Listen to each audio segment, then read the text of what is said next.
오늘은 예레미야 50장입니다. 예레미야 50장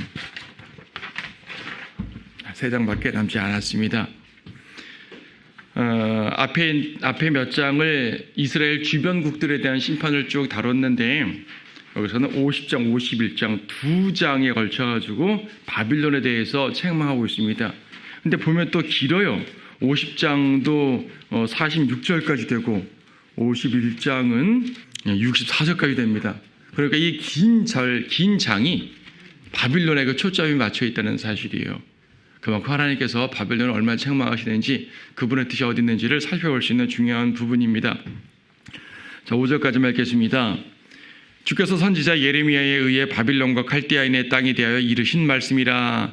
너희는 민족들 가운데 선포하고 공표하며 깃발을 세우라.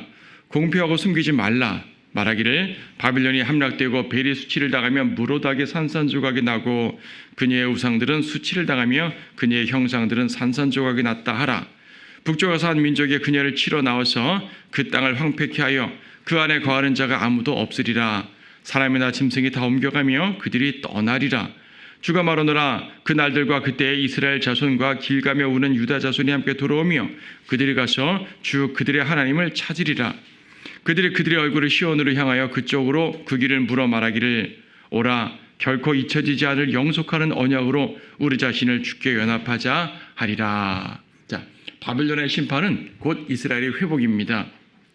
세상의 멸망은 성도의 축복입니다. 세상과 성도는 이렇게 항상 반대의 위치에 있는 것이죠. 우리가 그리스도 안에 있기 때문에 더욱더 그렇습니다. 자, 그런 관점으로 본문은 물론 유다, 예루살렘, 문자적인 이스라엘에 대한 언급이지만 또 우리가 받을 교훈이 많고 하나님께서 그분의 뜻을 세상 가운데, 성도 가운데 어떻게 역사하시는지를 볼 수가 있어요. 자, 바빌론이 함락당한 데입니다. 문자적으로는 당시 고대 바빌론, 느부갓네살의 바빌론, 그 바빌론이 멸망한다는 말이기도 하죠. 하지만 우리는 바빌론 함락에 대해서 말할 때 예레미야에서도 50장, 51장 두 장에 걸쳐서 바빌론 함락을 말하는 것처럼 계시록에서도요 17장, 18장 두 장에 걸쳐서 바빌론 함락을 말하고 있죠. 상당히 유사한 부분을 보게 돼요. 계시록에서는 당연히 고대 느부갓네살 바빌론이 아니라 미래에서 신비의 바빌론, 대환란 때 그 모습을 말하는 거지만 어쨌든 같은 바빌론이라는 이름을 쓴다는 것 자체 의미심장한 거예요.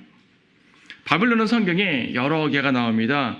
말하자면 이제 그 옛날 그 함무라비 때, 아브라함 때에도 바빌론이 있었고, 그 전에 창세기 10장에 님롯, 그때도 바빌론이 있었고, 느부갓네살 바빌론은 그보다 한참 뒤에 있는 별도의 바빌론이거든요.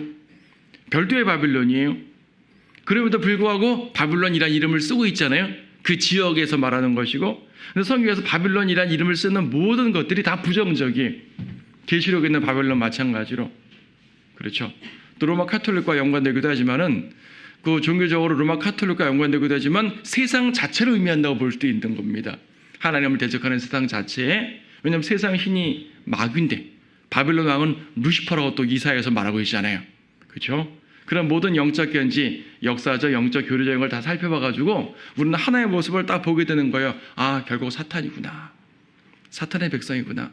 그러면 성도들이 사탄과 사탄의 백성 가운데 고난을 당하고 있는데, 성도들이 죄 가운데 있기 때문에 하나님께서 징책도 하고 책망도 하시지만, 징계도 하시지만, 결과적으로 성도들을 이렇게 구출하시고 인도하실 때 말입니다, 마귀에 대한 책망을, 심판을 하시는 거예요.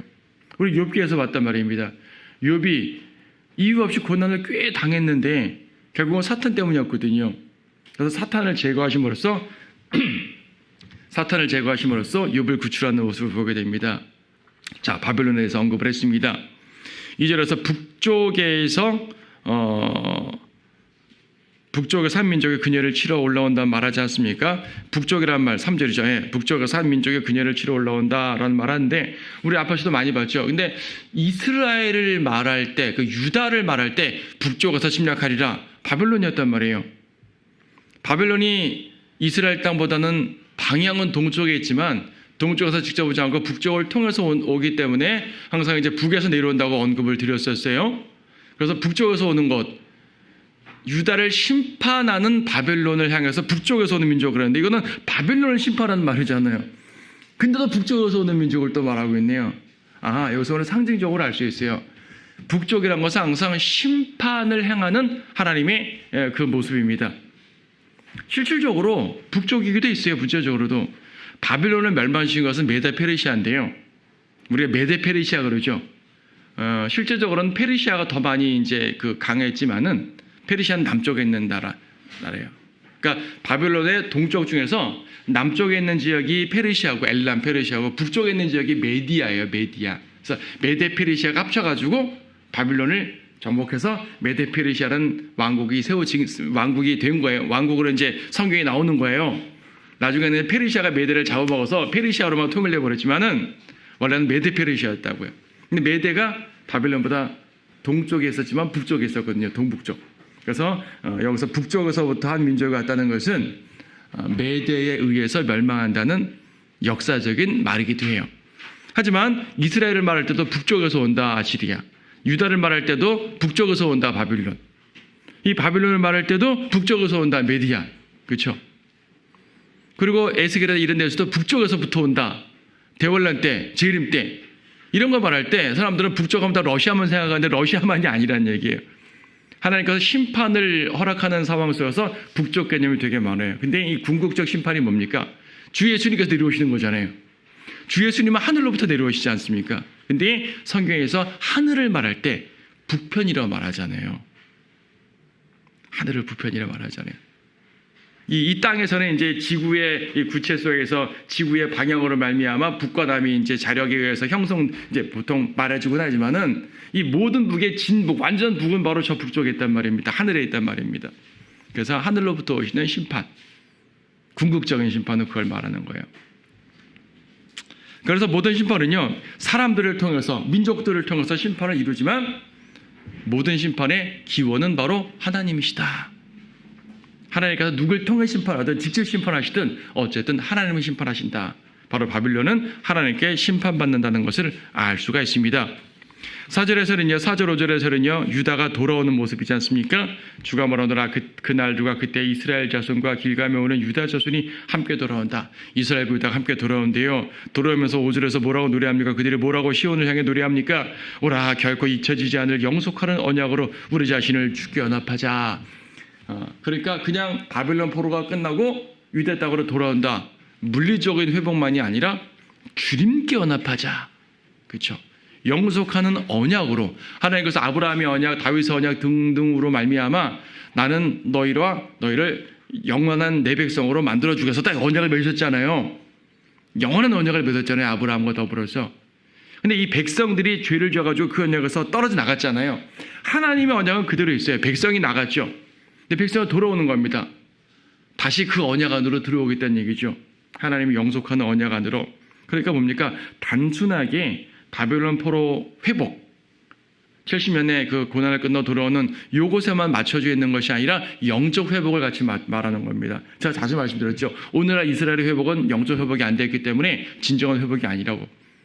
재림이라는 하나님의 거대한 프로그램, 이 재림이라는 전체의 이 파노라마 속에서 이것을 이루기 위한 한 부분으로서, 한 관문으로서 시작시켜 놓은 것이지 이 자체가 이스라엘 회복 아니란 말입니다. 그들은 회개하지 않았어요. 영속하는 언약원으로 들어오지 않았잖아요. 하나님으로 들어오지 않았잖아요. 이것은 재림 때 완전하게 이루어질 것입니다. 특히 이스라엘과 유다가 함께 들어온다고 말하지 않습니까? 북왕국과 남왕국이 함께 들어온대요. 바벨론 포로가 회복됐을 때는 유다만 들어온 거예요. 왜냐하면 북왕국 이스라엘은 바빌론에 잡아가지 않았거든요. 아시리아가 잡아갔거든요.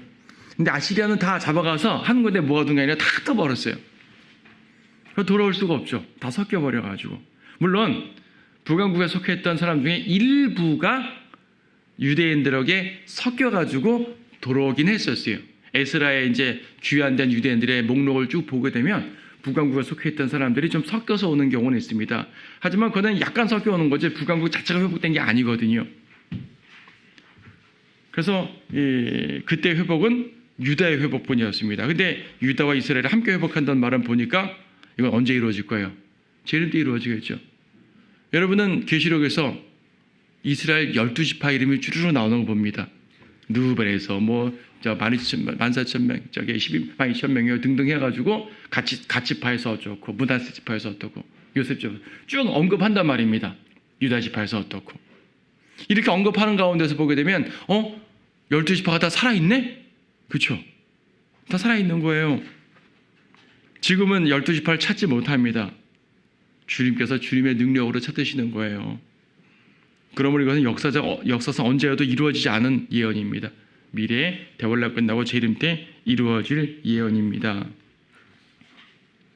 자, 6절에 보게 되면 내 백성이 잃어버린 양이 되었도다. 여러분, 잃어버린 양 하게 되면 어떻게 생각하세요? 구원받을 죄인들을 의미하죠. 항상 잃어버린 양을 찾아야지. 예수님도 잃은 양을 찾기 위해서 오셨고요. 그렇죠? 잃은 양들. 근데 우리 교회 시대에 연관돼서 그리스도인과 연관돼서 보게 되면 잃어버린 자는 구원받지 않은 자라는 말인데, 구원받지 않은 자가 양일 수 있나요? 신학적으로 말해서 여러분이 양인 거죠. 구원받은 우리가 양인 거죠. 구원받지 않은 사람은 양이 아닌 거죠. 구원받지 않은 사람은 염소라든지 개, 돼지 등등 다 성경에서 표현되잖아요. 뱀으로도 표현되고. 그러니까 구원받은 사람이 양이지 구원받지 않은 사람은 양이 아니에요. 그래서 신학적으로는, 교리적으로 엄밀히 말하면은 잃어버린 양을 찾아주다라고 말할 게 아니라 잃어버린 자를 찾아주다라고 말하는 것이 맞는 거예요. 왜냐하면 잃어버린 양은 이스라엘이거든요. 이스라엘은 잃어버린 상태에도 양은 양이에요. 잃어버린 양을 찾는 거죠. 물론 우리는 이제 표현을 말할 때 앞으로 구원 받을 사람들을 포괄적 관점에서 복음의 관점에서 말할 때면 믿지 않는 자들을 잃은 양을 찾자는 개념을 하면서 그들을 복음 전하자는 개념으로 포괄적으로 잃은 양이라고 표현하긴 하지만 엄밀히 말해서는 그렇다는 얘기예요. 엄밀히 말해서는. 그래서 이방인들은 구원받은 경우가 양인 거죠. 마태복음 25장 민족들의 심판도 마찬가지예요. 구원받은 민족들이 양인 것이고 구원받지 못한 민족은 염소가 되는 거잖아요. 그렇죠? 자, 여기서는 이제 교리적으로는 이스라엘을 찾는 그 부분입니다. 근데 7절을 보게 되면 이렇습니다. 그들을 만나는 자는 모두가 그들을 삼키고 그들의 대적들은 말하기를 그들이 정의의 처소이신 주, 그들 조상의 소망이신 주를 대적하여 죄를 지었기 때문이니 우리는 법법한 것이 아니라. 이스라엘 백성이 지금 잃은 양이 되었어요. 그냥 잃어버린 양이 아니라 흩어진 양이 되었단 말입니다. 목적 없이 흩어진 양이 되어버렸죠. 이 흩어진 양들에 대해서 이방인들은 그들을 막 흩어버리기도 하고 그들을 잡아먹기도 하고 그들을 학대하기도 하고 하여튼 그들을 괴롭히지 않습니까? 괴롭혀요. 괴롭히면서 하는 말이 뭐냐면 우리가 유대인들을 괴롭히는 건 죄가 없어. 왜냐하면 저들은 심판받는 거거든. 이거 나와 있죠. 그들이 말하는 게 뭐냐면 그들이 정의의 처소이신 주, 그들 조상을 소망하신 주를 대적하여 죄를 지었기 때문이니 이스라엘은 죄를 지었기 때문에 저렇게 된 거야. 우리는 그들을 심판하는 사람들이기 때문에 우리는 죄가 없어 라고 말하는 거예요. 이스라엘을 흩으면서 이스라엘을 치면서 그렇게 말하는 거란 말이죠. 근데 하나님께서는 그렇게 말하는 바빌론, 그렇게 말하는 이방인들을 치시겠다고 말합니다. 이스라엘을 괴롭히는 사람들이요, 자신을 정당화하기 위해서 하는 말들이 바로 이런 말들이에요. 스가랴 1장 15절을 보게 되면 하나님께서 분명 이방을 통해서 유다를 치셨다고 말씀합니다. 치셨는데 이들이 하나님의 뜻에 따라서 약간만 치는 것이 아니라 자기들의 뜻에 따라서 더 쳤단 말입니다. 하나님께서 이스라엘에 대해서 약간 불쾌해 하셨는데 이방인들은 그것을 가중시켰음이라고 말합니다. 스가랴 1장 15절 나중에 보세요. 스가랴 1장 15절 보게 되면 이방인들은 이스라엘의 심판을 가중시켰어요. 하나님의 심판을 가중시켰어요. 그러니까 하나님께서 주신 심판의 범위를 넘어섰죠. 그들의 교만이죠. 그래서 하나님은 그들을 치셔야 돼요. 이것이 바로 바벨론의 심판받는 이유입니다. 자, 반유대주의자들이 항상 역사상 그래왔습니다. 그들은 자기들의 왕을 죽인 자다. 그들은 자기들의 구세주를 죽인 자다. 저들은 멸망해도 된다. 이게요, 이 중세시대에 유대인들을 박해했던 모든 그 카톨릭 제왕들이 했던 말인데, 카톨릭 왕들, 세상 왕들이야 뭐 자기 권력을 위해서 죽이는 건데 그렇다 치고 이것을 합리화시켜 줄 사람이 필요하잖아요. 그것이 바로 중세 교황, 사제, 신부들이었었어요. 중세 교회가 그랬어요. 중세 교회가 저들 죽여도 됩니다. 저들 학대도 됩니다. 저들은 바로 자기들의 구세주를 죽인 자들이기 때문에, 끔찍한 자들이기 때문에 요한복음에 말했죠. 그의 피를 우리와 우리 자손에게 돌리라. 십자가 앞에서 그렇게 외쳤던 사람들 아니에요. 죽여도 됩니다. 라고 말했죠. 이방인들이 하는 말들이 다 성경에 있는 거예요. 헤아려 세울 수 없는 거죠. 하지만 이러한 이방인들을 하나님께서는 더 크게 심판하신다고 말씀하셨습니다. 바빌론의 심판받는 이유고요. 세상의 심판받는 이유들이고요. 가짜 교회들의 심판받는 이유들입니다. 물론 이스라엘이 죄를 지어서 심판받는 것 자체는 맞아요. 그 자체가 틀린 말은 아니거든요. 그러니까 이겁니다. 하나님께서는 그분의 백성을 치시더라도 다른 사람들이 내 백성을 막 건드리는 걸 원하지 않는 거예요. 이런 거죠. 부모가 자녀를 혼내는데 이 혼내는 걸 보고 옆집 아저씨가 함께 혼내면 되겠냐는 얘기죠. 그건 안 되잖아요. 아니 내가 내 자식을 혼내는데 당신은 뭔데 삼겨줘. 이럴 거 아니겠어요? 그런 겁니다. 하나님의 심판을 행할 때 옆에서 사람들이 자기들의 과욕으로서 더욱더 이스라엘을 괴롭혔단 말입니다. 하나님의 성도들을 괴롭혔단 말입니다. 그러면 상상하는 말은 저들은 벌 받아도 마땅할 죄인들 아닙니까? 라고 말하는 거죠. 이게 영적으로 말하면요, 사탄이 성도들을 고소하던 말입니다. 사탄이 여러분들을 고소할 때 말이에요, 거짓말하는 게 아니거든요. 물론 그는 거짓말장인데 항상 반만 말하죠. 반만 맞죠. 하나님께 저 성도 XX라는 저 성도 뭐 00이라는 저 성도 보십시오.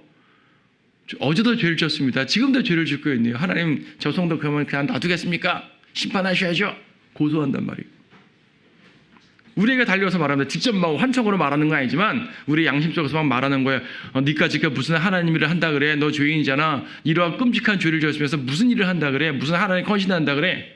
루터가 영적 전쟁을 겪었다 그랬잖아요. 한참 종교 개혁을 하고 있는데 사탄이 마음속에서 역사하는 거예요. 니까지 이런 죄를 진 니까지 무슨 개혁을 한다 그래? 사탄의 말이 틀린 게 없거든요.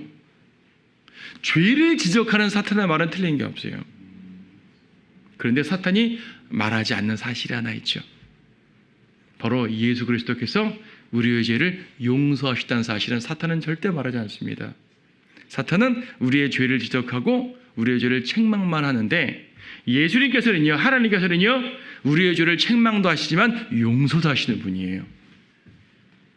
하나님의 공의 가운데 심판을 받아야 되지만 하나님의 사랑과 자비 가운데 용서도 하시는 분이란 말입니다. 하나님과 자비와 용서, 그러니까 공의와 자비가 함께 있는 것이 하나님의 뜻이고 성경 말씀의 진리인데 사탄은 반만 말한다는 얘기예요. 반만 말하고 정말 중요한 진리를 감춰버리면 그거는 거짓말인 것이죠. 결과적으로. 그렇죠. 거짓말입니다. 그래서 사탄이 거짓말장이라는 얘기입니다. 사탄은 항상 팩트 폭격을 하는 거예요. 팩트 폭격을 퍼붓습니다. 요즘 그런 말 하죠. 팩트 폭격을 퍼붓습니다. 하지만 우리는 압니다. 그 모든 죄들에 불구하고 예수 그리스도께서 나를 위해 피 흘리심으로 용서하셨다. 누구든지 주님께 가기만 하면 용서해 주신다. 주님께 엎드리기만 하면 주님은 그분의 자비로서 다 사해 주신다. 이 사실을 알기 때문에 우리는 담대하게 나아갈 수가 있는 겁니다. 사탄은 항상 반만 진리를 말해요. 반만 진리는 거짓인 겁니다. 자, 그래서 이제 8절에서는 바빌론 가운데 떠나라 그러죠. 그래서 바빌론 가운데 떠나라 라는 말은 이제 지금 문맥이 바빌론 포로 회복이니까 바빌론 포로 회복을 말하는 말 같기도 하지만 문맥적으로는 그렇지 않아요. 이건 바빌론이 심판받을 테니 나오라는 그런 개념의 메시지입니다. 바빌론이 심판한다는 말씀이잖아요. 계시록 18장에서도 내 백성아 그녀에 가서 나오라라고 말씀하셨죠. 계시록 18장 4절에서도 말씀하셨어요. 영적으로는 오늘 성도들에게 세상에서 성별하라, 가짜 교회에서 성별하라, 세상에서 성별하라, 이러한 메시지이기도 합니다. 9절에 이제 북쪽, 아까 4.3절에 북쪽 얘기도 했고요. 자, 11절 말씀 보게 되면 너희 내 재산을 파괴하는 자들아, 너희가 즐거워하기에, 너희가 기뻐하기에, 너희가 초장의 송아지처럼 살쪘기에, 숫소들처럼 큰 소리로 울었기에 너희 어미가 극심한 수치를 당하며 너희를 낳은 여인이 부끄러움을 당하리라. 보라, 민족들 중에서 맨 끝이 광야와 건조한 땅과 사막이 될 것이라 라고 말하는 거죠. 자, 내 재산을 파괴하는 자들, 이스라엘은 하나님의 유업이라 그러잖아요. 이스라엘은 하나님의 유업입니다. 유업의 땅입니다. 그러므로 이스라엘이 주님의 재산이죠. 예. 이스라엘은 주님의 소유거든요. 영적으로 말하면, 신약적으로 말하면 우리가 주님의 소유죠. 뭐 재산이라 말하니까 약간 뭐 인격화시키지 않고 물질화시키니까 안 좋은 것 같지만 그런 개념이 아니라 주님의 소유라는 개념으로 말하는 거예요. 주님의 소유를 건드리는 사람들, 건드리는 존재들 가만히 있겠어요? 여러분, 누군가가 여러분의 집을 침략해서 여러분의 소유를 건드린다면 가만히 있겠어요? 안 되죠. 하나님께서는 그분의 소유를 건드리는 것을 가만 놔두지 않습니다.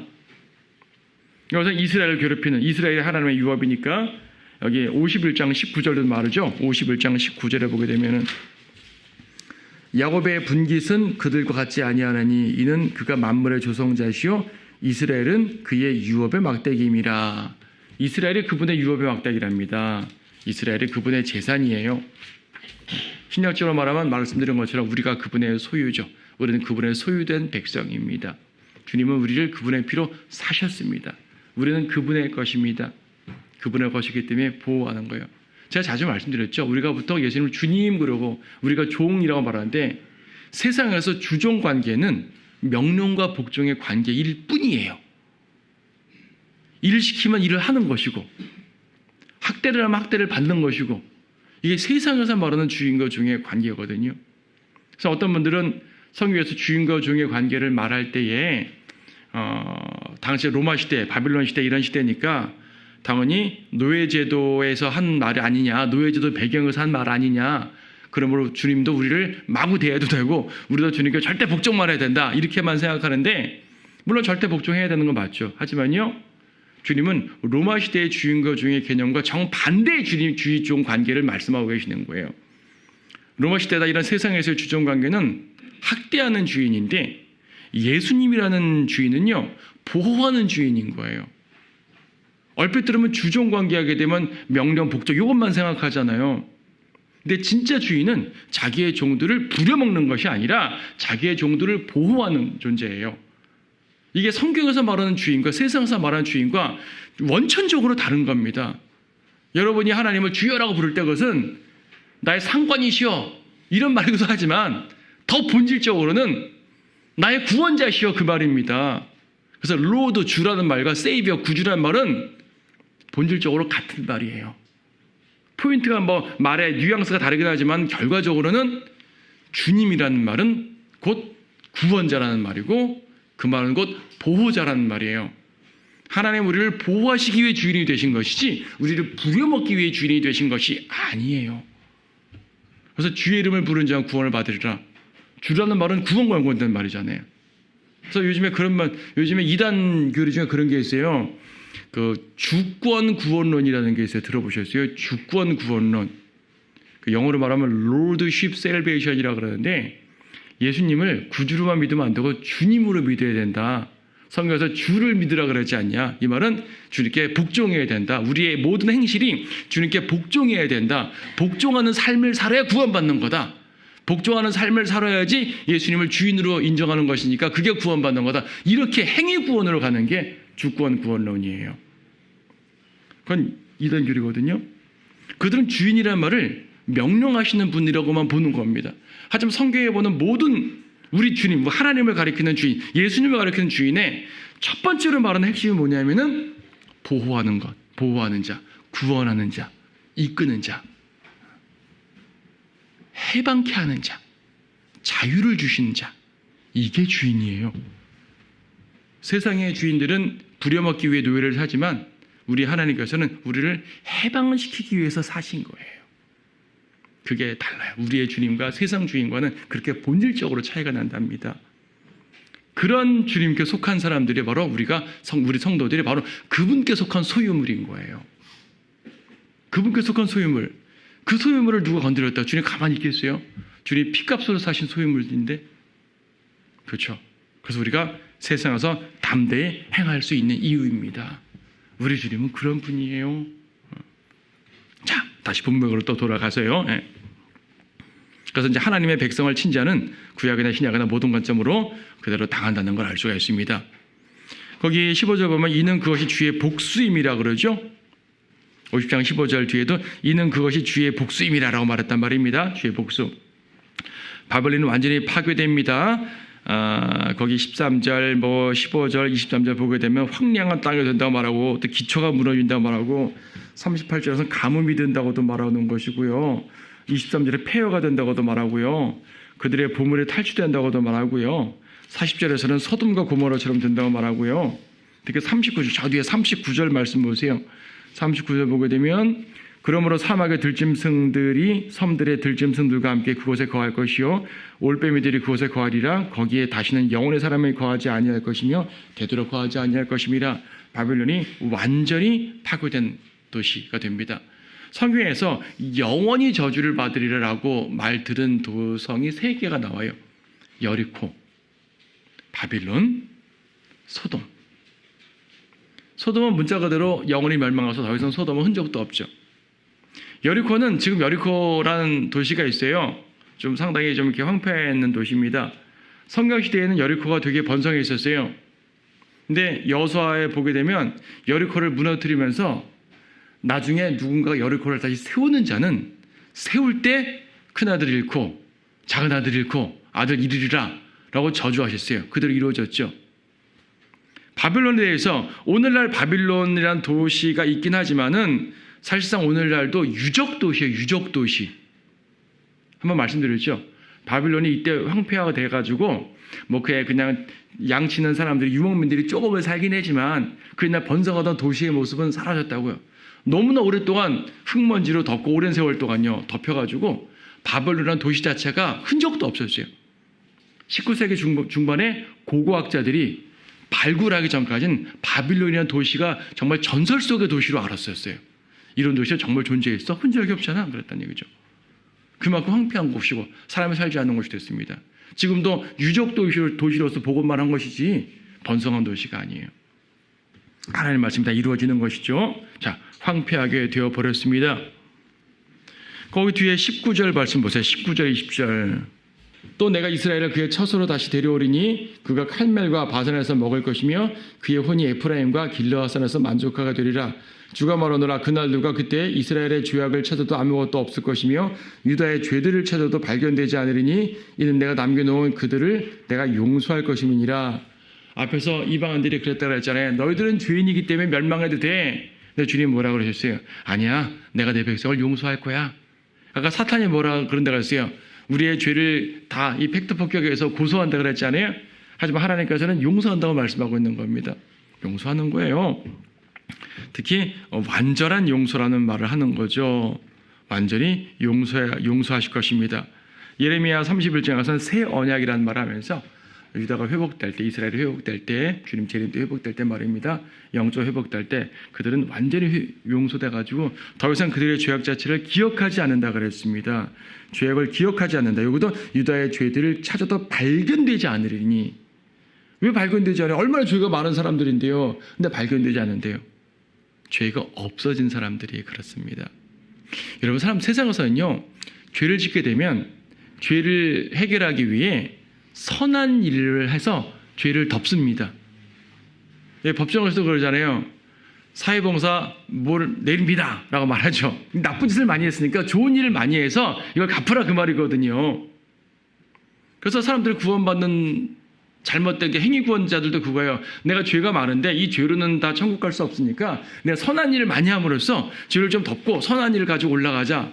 근데요, 죄는 선행으로 결코 지워지질 않아요. 하나님의 관점에서.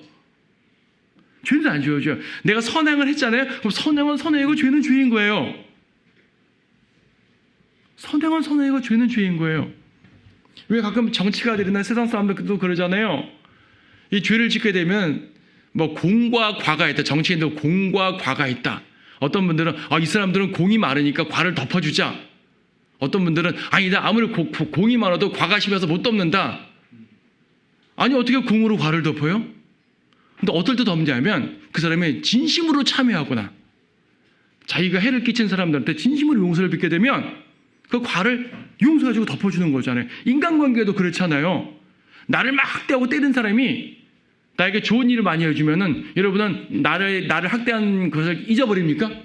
좋은 일을 많이 해줬으니까 나에게 학대한 걸 잊어버립니까? 안 잊어버려요. 하지만 잘못했다고 진심으로 용서를 구하면 용서해주고 잊어버리잖아요. 하나님도 마찬가지입니다. 죄가 해결되는 건 용서받아야지 없어지는 것이지 선행으로 죄가 덮어지질 않아요. 하나님의 법이에요. 인간관계도 그렇지만 하나님의 법은 더욱더 그렇단 말입니다. 여기서 어떻게 해요? 유다가 죄를 찾아도 아무것도 없을 것이고 죄가 발견되지 않는답니다. 이스라엘 유다의 죄가. 아니 그들의 죄가 어떻게 지워져요? 그들이 얼마나 선한 일을 한다고 죄를 덮어버리겠습니까? 안 돼요. 죄가 기억하지 않는다는 것은 하나님이 용서한다는 의미입니다. 용서할 때만이 죄가 없어져요. 십자가의 보혈로 용서할 때만이 없어져요. 우리 신학적으로 말하면은 십자가의 보혈로 용서받지 않고 어떤 방법으로도 아무리 선행을 많이 하고 아무리 구제를 많이 하고 아무리 돈을 갖다 바쳐도 절대로 하나님 나라에 들어갈 수가 없는 겁니다. 하지만 십자가의 보혈로 용서받게 되면 그 어떤 행위를 하나도 하지 않더라도 용서를 받고 구원을 받는 거죠. 여기 구약적인 상황이니까 십자가의 보혈 개념이 아니라 그들이 다 심판받고 주님께서 그분의 자비로 용서하신다는 개념을 하는 말이에요. 어쨌든 용서를 받아야 구원받는 거고 용서를 받아야지 회복된다는 사실을 알 수가 있습니다. 그러니까 우리가 신약적으로 적용하는 거죠. 십자가의 보혈로 용서하신 것이 얼마나 큰 사랑인지 우리는 기억해야 돼요. 그 용서는 또 영원한 용서입니다. 그렇죠? 자, 쭉 넘어가 봅니다. 21절부터 이어지는 내용은 같은 내용들이지만 바벨론에 철저하게 파괴된다는 말을 계속하고 있어요. 거기 28절에 보게 되면은 여기도 하나님의 복수란 말 나오죠. 바빌론 땅에서 도망하고 피하는 자들의 목소리는 주 우리 하나님의 복수 곧 그의 성전의 복수를 시온에서 선포하기 위함이라. 또 복수란 말 나오고 성전의 복수란 말 나오죠. 복수. 그래서 복수란 말이 여러 번 등장합니다. 성전을 파괴해서 하나님을 대적한 죄입니다. 이스라엘 백성만 대적한 게 아니라 감히 하나님까지 대적해버렸어요. 29절에서는 교만 뒷부분에 이는 그녀가 주를 거슬러 이스라엘의 거룩하신 분을 대적하여 교만하였습니다. 교만했단 말 나오는 것이고요. 31절도 오 너 지극히 교만한 자야 내가 너를 대적하노라. 32절도 지극히 교만한 자가 걸려 넘어지겠으나 아무도 그를 일으켜줄 자가 없으리라. 앞에서 모압을 다룰 때도 에돔을 다룰 때도 교만을 책망하셨습니다. 바빌론은 더더욱 교만하죠. 사탄이 하나님의 보좌 위로 올라가려 했던 이사야 14장에서 그 교만의 모습을 그대로 보여주는 것입니다. 이스라엘의 거룩하신 분을 대적한 죄예요. 그냥 이스라엘의 하나님을 대적한, 그러니까 그냥 하나님을 대적한 죄가 아니라 이스라엘의 거룩한 분을 대적한 죄란 말이죠. 이스라엘의 거룩한 분. 그러니까 하나님께서 얼마나 그분의 백성을 사랑하시고 그분의 백성을 위해서 복수하시는지 우리는 잘 알 수 있습니다. 34절을 보게 되면요. 그들의 구속주는 강하니 만군의 주가 그의 이름이라. 만군의 주가 그의 이름이라. 이 표현이 이사야 예레미야의 한 7번이나 계속 반복되거든요. 대표적으로 하나만 보죠. 이사야 47장 4절 말씀. 이사야 47장 4절 말씀 보게 되면 우리의 구속주로 말하면 그의 이름이 만군의 주시오 이스라엘의 거룩하신 분이라. 만군의 주가 우리의 구속주요. 이스라엘의 구속주고 또 우리의 구속주래. 이 말은 무슨 말입니까? 만군의 주란 말은 다른 말로 해서 전능하신 하나님이란 말이에요. 어떤 군대도 감히 침략할 수 없는 만군의 주거든요. 온 우주의 가장 막강한 군대를 이끌고 있는 만군의 주거든요. 전능하신 하나님이죠. 그러니까 우리를 구원하시는 하나님은 그분의 전능성으로 구원하시는 거예요. 전능성으로. 그냥 사랑으로만 구원하시는 거 아니에요? 물론 사랑으로 구원하시는 건데 사랑으로 구원했는데 마귀한테 져버리면 소용없잖아요. 우리를 사랑으로 구원하셨다가 마귀한테 뺏겨버리면 어떻게 해요? 소용없죠. 그래서 우리를 구원하신 하나님의 그 구원은 사랑도 사랑이지만 능력에 의한 구속이에요. 절대 뺏지 못한다 이거죠. 여러분은 만군의 주의 이름으로 보호받는 성도란 사실을 아셔야 돼요. 그 사실에 자긍심을 느끼고 담대하게 행할 수가 있습니다. 하나님은 그분의 전능하심을 걸고 이스라엘을 구속하셨고 또 우리를 구속하셨어요. 어쨌든 지금 이 바빌론은 계속 멸망하죠. 35절에 칼, 36절, 37절 계속 칼이 계속 나오는데 칼이 바빌론 사람들에게 임한다고 말합니다. 쭉 보게 되면 그들의 거민들에게, 그들의 고관들에게, 그들의 현자들에게, 그들의 거짓말쟁이들, 그들의 용사들, 그들의 말과 병거, 즉 그들의 군대들, 하여튼 그들의 모든 재산들에게까지 칼이 임한다. 멸망시킨다는 말이죠. 마지막 38절 하나만 보세요. 가뭄이 그녀의 물들 위에 있으리니 그 물들이 마르게 될 것이라. 이는 그 땅에 조각한 형상의 땅이요 그들은 그들의 우상들에게 미쳤습니다. 우상들에게 미쳤대요. 여러분, 오늘날 세상이 우상들에게 미쳤습니다. 우상들에게 미쳤다는 이게 정말 절에 가서 절하는 그런 직접 형상 숭배도 포함되고요. 또 그들의 주술 가운데 미쳤단 말도 되는 것이고요. 즉 종교 가운데 미친 거예요. 마귀 가운데 미친 거죠. 또 우상이라는 건 항상 예술로 등장하거든요. 고대의 우상은 섬김의 대상이었지만 현대의 우상은 예술이에요. 예술. 지금 비너스상 뭐 이런 상 앞에서 절하는 사람 없잖아요. 대신 어떻게 해요? 예술로 감상하죠. 우상들이 예술화 되어버렸어요. 문학화 되어버렸어요. 예능화 되어버렸어요. 오늘날 예능에 미쳐버린 사회 아니에요? 예술에 미쳐버렸습니다. 재물에 미쳐버렸고, 재물도 우상이니까. 세상 지혜에 미쳐버렸고, 향락에 미쳐버렸고, 우상에 미쳐버린 세상이에요. 그래서 온 세상은 마귀의 이런 것들로 인해 미쳐있다. 그래서 성경은 10계명 첫 2계명이 우상숭배 금지를 다루고 있잖아요. 내 앞에 다른 신을 두지 말라. 형상을 만들고 절하지 말라.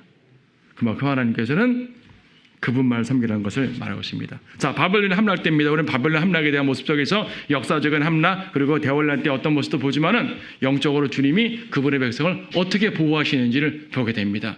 이 사실을 굳게 믿고 우리의 구원자, 보호자 주님을 굳게 믿고 온전히 나아갔으면 좋겠습니다.